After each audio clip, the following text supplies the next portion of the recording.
Hello, and welcome to Revolutions. Episode 8.8, The Bloody Week. Welcome to the final episode of our short series on the Paris Commune. As you may have gathered, both from the short duration of the series and the title of this final episode, you could probably gather that it is not going to end well for the Paris Commune. But before we get going, I want to give you one final update on the fundraiser. Those of you who purchased books from my library, those went out at the end of last week and should be arriving, or maybe have already arrived on your doorsteps. As for the t-shirts, there was a minor delay on those, but the printer now has the order, the shirts are being printed, and should start being mailed out next week. So if you're wondering if yours got lost in the mail, it hasn't.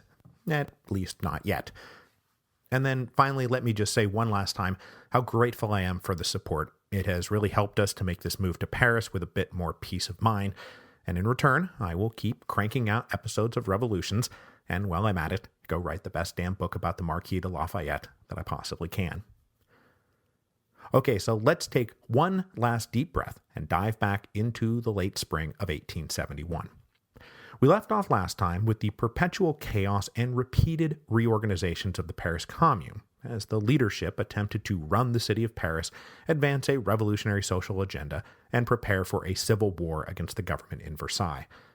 The 7 weeks of the Paris Commune saw 4 different executive governments and 5 different commanders-in-chief of the military. This was all accompanied by a constant divergence of priorities, abrupt changes in course, and a revolving door among the leadership. By the middle of May, though, the structure of the Paris Commune was a 5-man committee of public safety, ostensibly invested with total dictatorial power, with Louis-Charles Delacluse as the war commissioner, the de facto commander-in-chief of the Commune's forces. Now, there was some indication that maybe the members of the Commune were getting their act together. The minority of 23, who had walked out of the communal council, in part because they had opposed the creation of the Committee of Public Safety, later admitted that they had been focusing on the wrong thing at the wrong time, and within a few days of their walkout on May the 15th, most of them returned to the council and were welcomed with open arms. Now, in contrast to the wobbly dysfunction of the Commune, there was a pretty well-organized counter-revolutionary government in Versailles led by Adolphe Thiers. That government had a clear command structure and a singular goal: defeat the Commune and bring Paris to a state of total subjugation. Whatever differences the leaders in Versailles had among themselves, and there were plenty of differences, just about everyone agreed that crushing Paris was for the moment the most important issue on the table. Now, Thiers and his ministers were of course motivated by their own ideological program and a belief that the city of Paris had to submit to the national government. They were also being prodded by the Germans. Thiers had signed a final peace treaty with the German Empire on May the 10th, in part to help further expedite the release of prisoners of war, who Thiers promised to use to bring Paris to heel. Now, technically, part of that peace treaty stipulated that France could not have a large standing army, but Bismarck decided to make it German policy to look the other way, as 200,000 soldiers mustered in and around Versailles. But he leaned on Thiers to get moving, or the Germans might start to feel responsible for maintaining the social order in Paris, and the last thing Thiers wanted was for the Germans to start marching west again. So with all of that said, it should come as no surprise that Thiers did not listen to the last-minute attempts of some in Paris to broker a peaceful compromise. A delegation of the Paris mayors was still trying to work out a deal to halt any unnecessary bloodshed, based on the idea that all Paris really wanted was a degree of autonomous self-government. But Thiers said flat out, "I am not listening to this." And nor, frankly, would the communards have listened, because they wanted more than autonomous self-government. They wanted the social revolution, and so they were as unlikely to agree to that deal as Thiers was.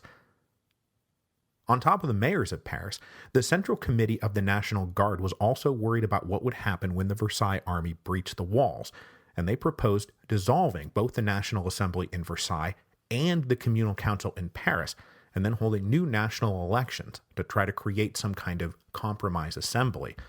But for sure, neither side wanted to listen to that. The only settlement Thiers would accept was the unconditional surrender of Paris. The only settlement the Commune would accept was the recognition of their political sovereignty. And so it would be guns at dawn. Now, though the Commune was starting to unify due to the fact that it was now going to be guns at dawn, at the same time, they still indulged in their unhealthy habit of continuously not focusing on what was really important.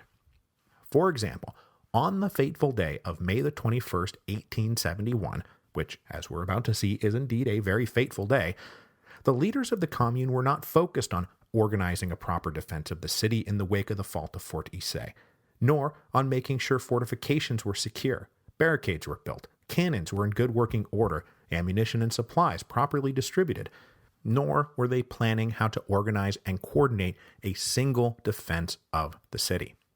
No, they opened their session on May the 21st by bringing forward General Cluseret, who had spent most of April as commander-in-chief of the Commune's forces, but who had been arrested for alleged crimes, and the communal council now planned to spend the day discussing what those crimes might be and how he might be punished. Meanwhile, in the southwest corner of the city, the Versailles army was at that very moment pouring into Paris. So the communal council was here not just reorganizing deck chairs on the Titanic that day. They were holding a meeting to discuss how to punish a guy who had rearranged the deck chairs, just as the Titanic was hitting the iceberg. So while the communal council was meeting to discuss the fate of Cluseret, a civil engineer who lived in the west end of Paris, and who was no friend of the Commune, went out for a stroll.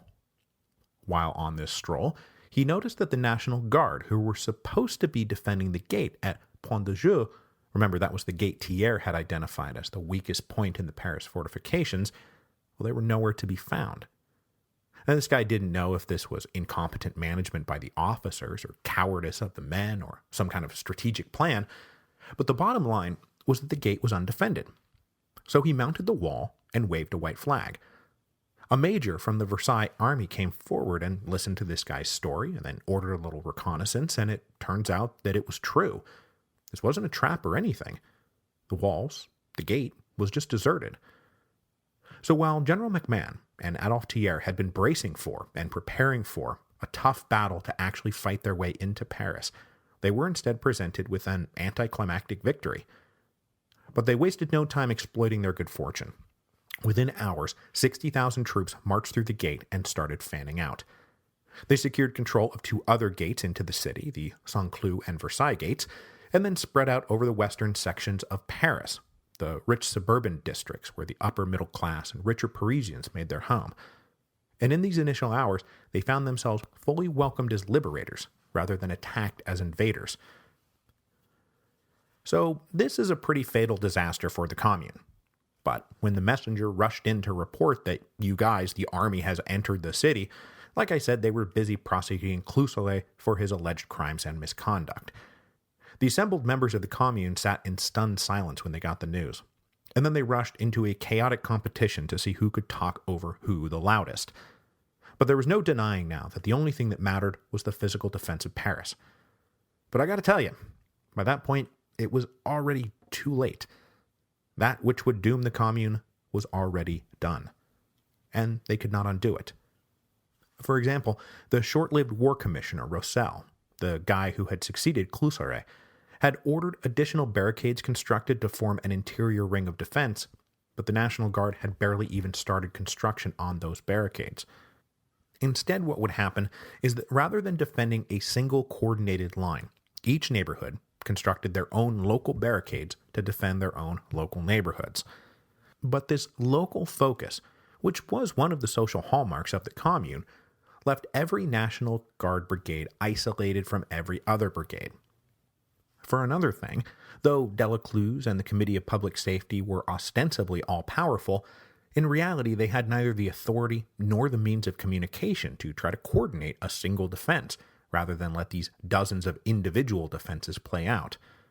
So now that the fighting is about to start, there was no way to get the men guarding one neighborhood that was not under attack to go reinforce a neighborhood that was under attack. The men just refused to budge from their own barricades. All the Versailles army really had to do was surround each neighborhood in turn, snuff it out, and then move on to the next one, always enjoying massive numerical advantages and never really being threatened by a serious counterattack. This left everyone making their own individual, glorious last stands, and that is all that they would ever do. Now, the initial defense of the west end of Paris was coordinated by a Polish émigré general named Jarosław Dąbrowski, who scrambled to organize some kind of way to stop the Versailles army's advance. But in the tried-and-true tradition of the Commune, he was soon accused of treacherously allowing the Versailles army to win, and he had to dodge accusations of treason as he ran around on the front lines trying to stave off inevitable defeat. Fighting in the streets a few days later, General Dąbrowski was hit by a fatal bullet wound, and as he lay dying, his last words were allegedly, "Do they still think I'm a traitor?" Meanwhile, the Versailles army was able to execute its own strategy all but unopposed, and that strategy was to slowly and methodically work their way from southwest to northeast, along the way securing control of each strategic point in Paris before moving on. Now, lots of rumors were flying around that the whole city had been booby-trapped with explosives and mines, and so the Versailles army never moved very fast, but it was an inexorable envelopment that they began on May the 21st. And they had an easier time of it than previous armies who had tried to enter Paris had had, because they were the first army to get to take advantage of the new street layout that had been blasted by Haussmann over the previous 20 years. It wasn't just that the large boulevards that now crisscrossed the city were much larger and harder to barricade, it was also that it was easier to move around existing barricades and either flank them or come at them from behind, which most of the National Guard companies had apparently never really considered.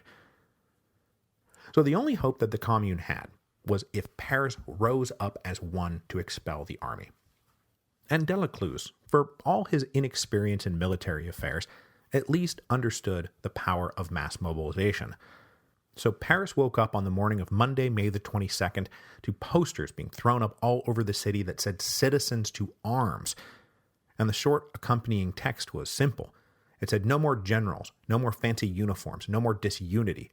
Everyone, right now, right at this moment, needs to flood into the streets and man the barricades." But it just kinda didn't happen. Remember, over the past few weeks, morale in the National Guard had been plummeting.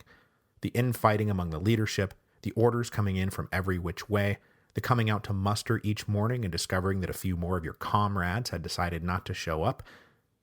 It's estimated that at most 20,000 armed men and women came out to man the barricades on May the 22nd. Probably it was more like 15,000. That was all that was left of the close to 400,000 who had been enrolled in the National Guard during the siege of Paris. While this last little communard army mobilized, the Versailles army spent the morning of May the 22nd slowly but surely making its way north and east. One corps soon reached and commanded the Champ de Mars and the École Militaire. Another swung up north, secured the area around the Arc de Triomphe, upon which they then flew the tricolor in, triumph, and then they advanced to take the train station of Saint-Lazare. Even further to the north, a unit moved on the Parc Monceau, where one of the National Guard companies who was supposed to be holding it got confused and opened fire on another company of National Guardsmen by mistake. This friendly fire debacle forced the communards to abandon the area and retreat east.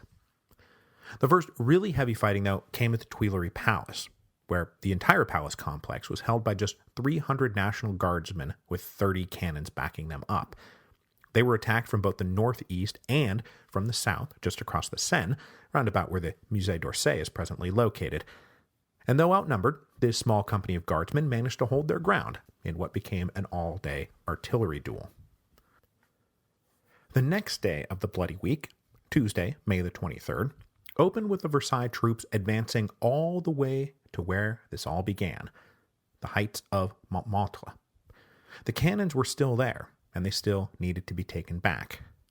The communards had barricaded the base of the hill facing west, but this is one of those moments where they were not prepared to be attacked from all sides, and as units of the army approached them from head-on, a whole separate corps marched their way along the northern wall of the city, marching well past Montmartre and approaching the communard position from the northeast, which the defending National Guardsmen were not at all prepared for.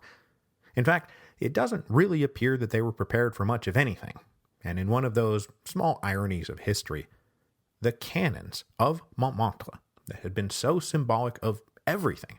They were the trigger point for the whole revolution. They were basically at this point not fit for use.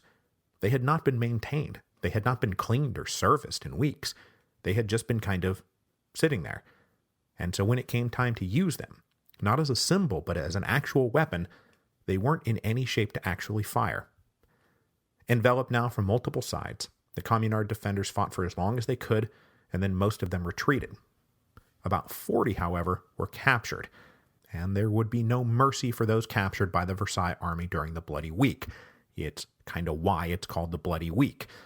The 40 captured fighters, a mix of men and women, were marched down to the building where those two generals, Lecomte and Clément Thomas, had been murdered by the mob on March the 18th.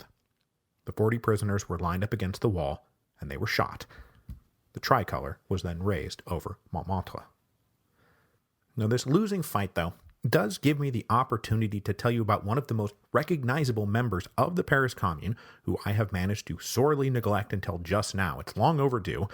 That is Louise Michel, the Red Virgin of Montmartre. Louise Michel was born in 1830 in northwestern France. She was the illegitimate daughter of a housemaid and raised by her grandparents. But her grandparents ensured that she got a decent education, and Michel wound up finding her calling as a teacher. Always something of a rebel and a libertine, she founded a very progressive and very controversial school in Paris in 1865, and when she got into Paris, she fell in with the radical political set, associating with Blanquists and steeping herself in the principles of anarchism.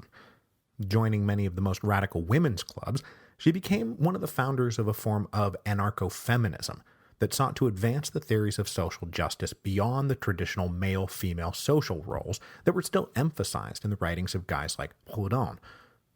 Always finding herself on the most radical and aggressive edge of any group, there's a great quote from her that she loved it when the government planted agents provocateurs in their midst, because those guys always suggested the most radical and aggressive programs.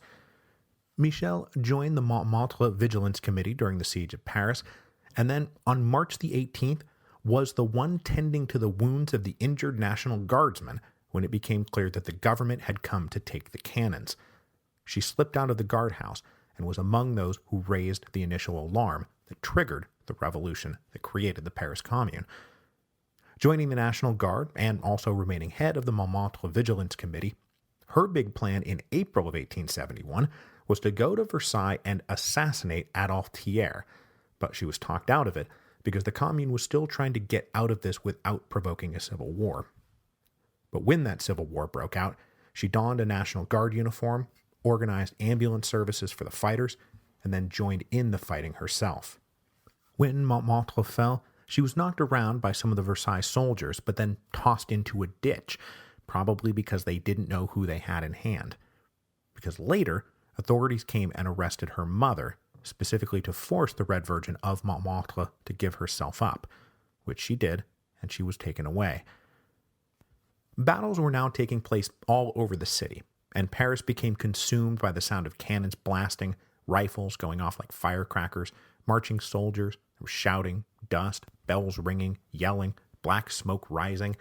There was major fighting now at the Place de la Concorde and the Madeleine Church, which had been heavily barricaded. When the church fell, the 300 guardsmen who surrendered were all executed by machine guns. Down on the left bank, the Versailles army advanced into the Latin Quarter, where they would spend the next 2 days clearing barricades and advancing through this old hotbed of student radicalism. Communards who weren't immediately killed after being captured would be rounded up and marched back to various headquarters established by the army. Their hands would be checked for signs of gunpowder burns, and if it looked like they had fired a gun, they would be hauled before a military tribunal and then shot. By the end of May the 23rd, it was looking like defeat for the Commune was indeed inevitable. So as I briefly mentioned at the end of last week's episode, if the Communards were going to be denied the opportunity to build something new, then they were going to focus on destroying everything that was old. That, at least, they still had the power to do. So with the Tuileries Palace increasingly indefensible, the commander of the guard there ordered that the walls and curtains and furniture throughout the palace be doused in gasoline and any other flammable liquid they could find. Then they pile barrels of gunpowder at the base of the main staircase, and at about 7:30 that night, they lit the palace on fire before retreating. The commander sent a defiantly proud note to Delacluse and the Committee of Public Safety, wherever they might be, telling them that he had destroyed one of the great landmarks of royalism. Now, of course, the Tuileries was directly adjacent to the Louvre, which is one of the great art museums of the world, and as the Tuileries flames rose and spread and engulfed the seat of royalism, the curators of the Louvre, accompanied by Parisian fire brigades, managed to stop the flames from spreading from one palace to the other. The Tuileries would burn for the next couple days, and be completely gutted and destroyed by the fire. It is in fact why, when you go to Paris today, there is only the Tuileries Garden. There is no Tuileries Palace. Construction had begun on the palace by the order of Catherine de' Medici in 1564. It served as the residence and headquarters of almost all the kings, revolutionary governments, and emperors of France over the past 300 years, Louis XIV and XV excepted. Its gutted black husk would sit as a monument to the destructive wrath of the Commune until it was all finally torn down in 1883. The burning of the Tuileries was just the first of the great acts of destructive arson that accompanied the fall of the Paris Commune. It was soon joined by dozens, even hundreds of more fires, and this arson became one of the Commune's longest-lasting legacies. Now, some of these fires were started by accident. The Bloody Week was hot and dry, and explosions and artillery set off plenty of accidental fires. Others were started to burn down buildings adjacent to communard barricades. The Versailles army was finding great success boring their way through the interiors of buildings to come at barricades by literally bursting through walls behind their defenders. But plenty more of these fires were deliberately set, answering in a perverse way the remodeling of Paris that had been ordered by Emperor Napoleon. This remodel had destroyed working-class homes and created the wide boulevards that now guaranteed the destruction of the Commune. So to put an antithetical capstone on that project, the communards started targeting the homes of their rich and powerful enemies, and then they started targeting the symbols of state power. The torching of the Tuileries was just the beginning of a more orchestrated and planned string of arsons.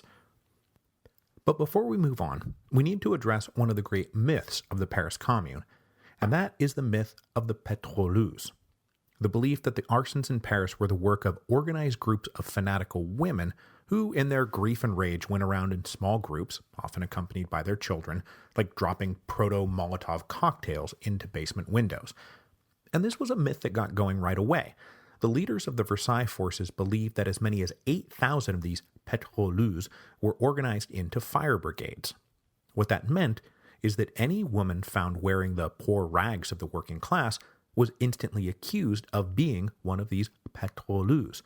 It became an excuse to arrest her. It became an excuse to execute her.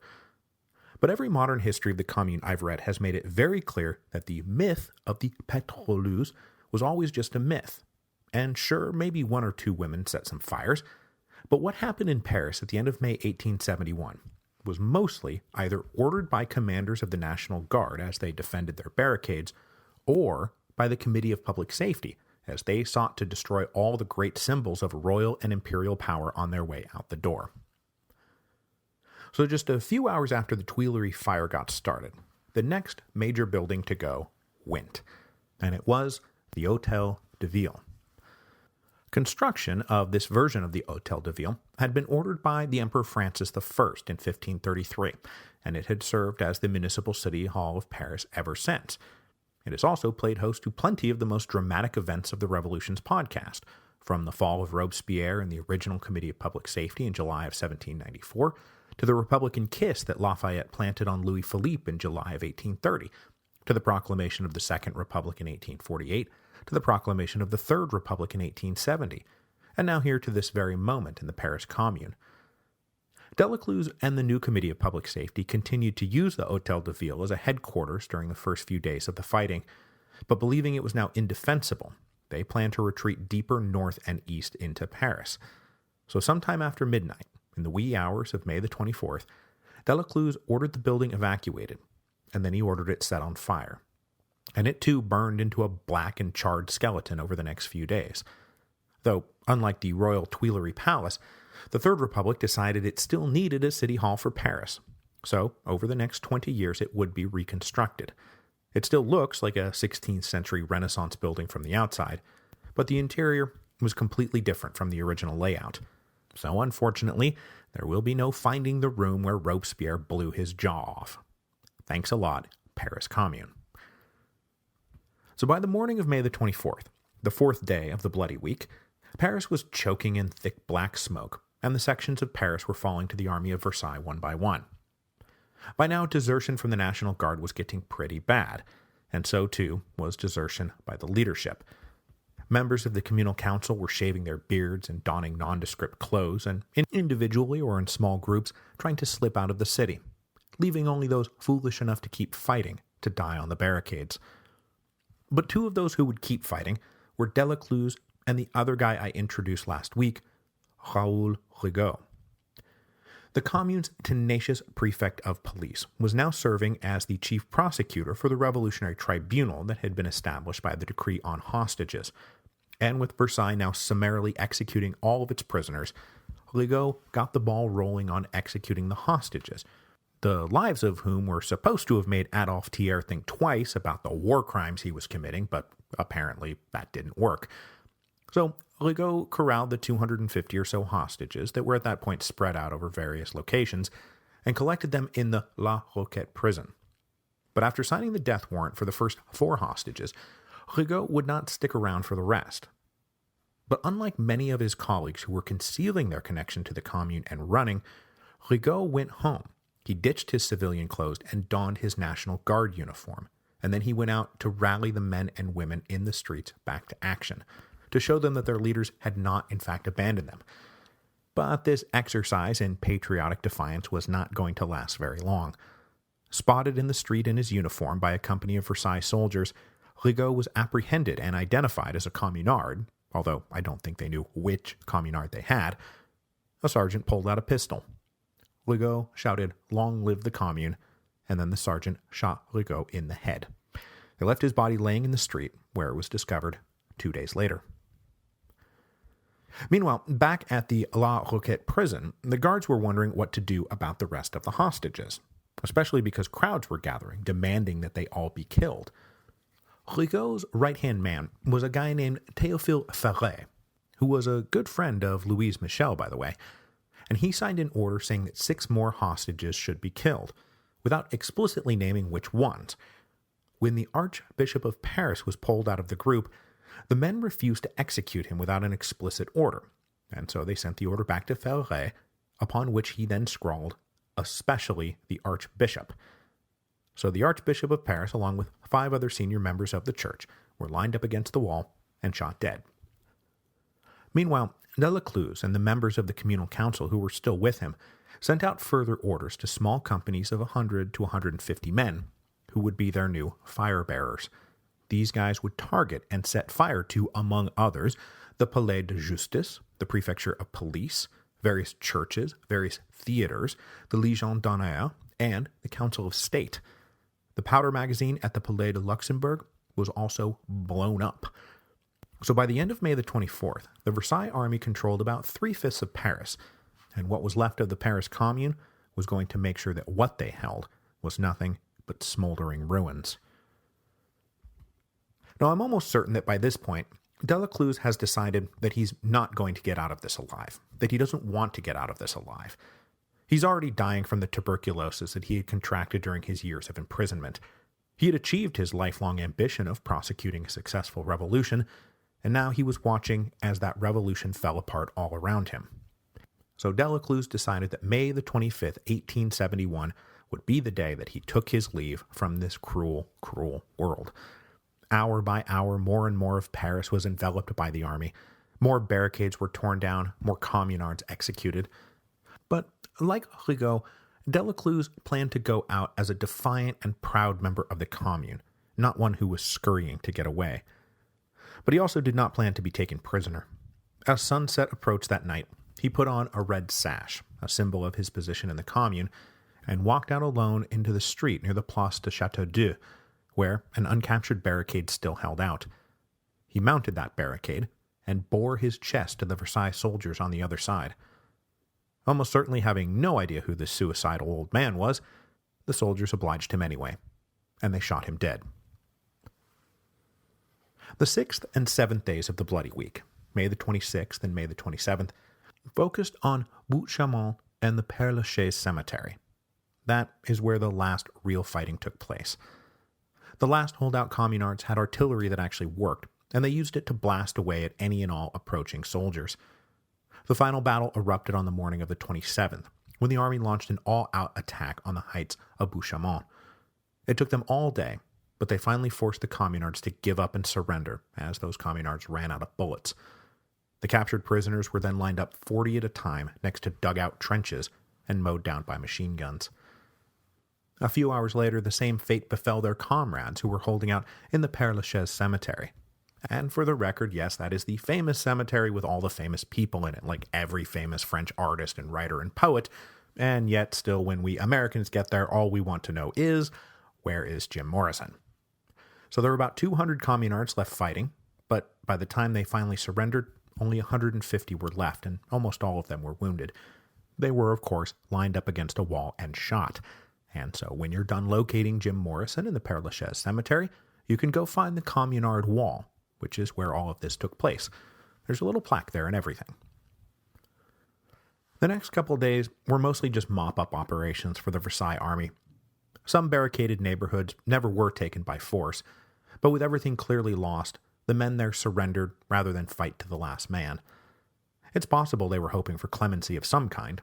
Most would not get it. There's a story, for example, of one Versailles general who came across a hospital with 400 wounded men being tended by a doctor. He ordered them all executed, and later reported that they were only pretending to be wounded, and that the doctor was a fake. There are also stories of women and children going looking for dead husbands and fathers, being accused of being pétroleuses, and then similarly being arrested and executed. But by now, we're moving into another mythical area, where the crimes of Thiers and the Versailles army get ever more heartless and gruesome and cruel with each retelling, and it becomes hard to differentiate between verifiable fact and exaggerated anecdote, as the Paris Commune was, even at that moment, transforming from a living experiment with revolutionary working-class government into a tragic legend. When they were done mopping up, it was all over. The Paris Commune was no more. A final accounting of the destruction of the Commune, and the destruction of Paris, is hard to really wrap your head around. And participants that participated in the events, and historians even now, have been arguing about the final accounting ever since. Conservatives naturally downplay the government's atrocities and exaggerate the Commune's crimes, and later left-wing anarchists and socialists and communists would do the opposite. But it's from the Army's own accounts that we get reports of the summary executions. Those are simply a matter of fact. And as for the total dead, Marshal MacMahon was interviewed by an investigatory committee that was set up in August, and they confronted him with the number of 17,000 communards killed, and he said, no, that number is too high.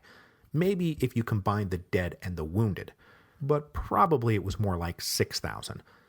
In his History of the Paris Commune, the communard participant, Prosper Olivier Lissagaray, quotes 20,000 dead, which is probably a mild exaggeration of the number that had been tossed around during that investigation. Later revolutionaries, looking to heighten the scale of the horror of the Bloody Week, would run that number up close to 40,000, but that is frankly unbelievable.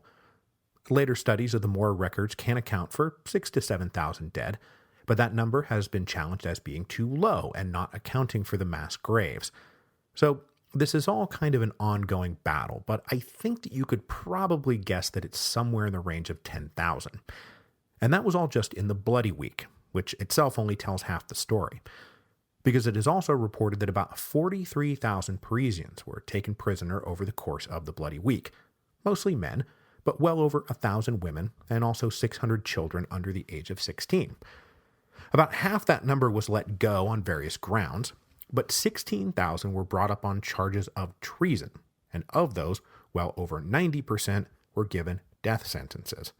Some of those sentences were commuted, but most were not. The rest of those in custody were sentenced to exile or deportation or prison terms. When Louise Michel came before the tribunal in December of 1871, She said that they would be cowards if they didn't kill her. But they didn't kill her. Instead, they deported her to New Caledonia. Her friend Théophile Ferret, who had signed the execution orders, was himself executed for that crime. Gustave Courbet, however, the painter who had brought down the Vendôme column, and who had wound up serving on the communal council, was only given 6 months in prison. But then they billed him for the enormous cost of re-erecting the column, and that forced him to flee into exile in Switzerland to avoid bankruptcy. Now, amazingly, Louis-Auguste Blanqui, who was the most relentless revolutionary of them all, even if he had missed the Paris Commune because he had already been taken off to prison, was not executed. He was instead sentenced to deportation, but his age and his health reduced that to a mere prison term, and then he lived long enough to be freed in the coming amnesty. But they were the lucky ones. I think as a result of these trials, you can probably add another 10 to 15,000 deaths. So that's going to bring the dead up to somewhere between 20 and 25,000 total. This is a huge number. It's at least double, if not triple, the number killed during the June Days Uprising in 1848, and frankly, a lot of those deaths had been in the heat of battle, whereas this was a lot of cold-blooded, calculated murder. And it speaks to Adolphe Thiers and the other members of the government seeking not just to end the Paris Commune, but to crush revolutionary Paris once and for all. The near century of cyclical revolutionary action that had started in 1789 and then returned in 1830 and then returned again in 1848 and then again in 1870 and 1871, it had to end. And in this, Thiers was mostly successful. Now, you don't really see another major Parisian uprising until the summer of 1968. But that is a story for another time.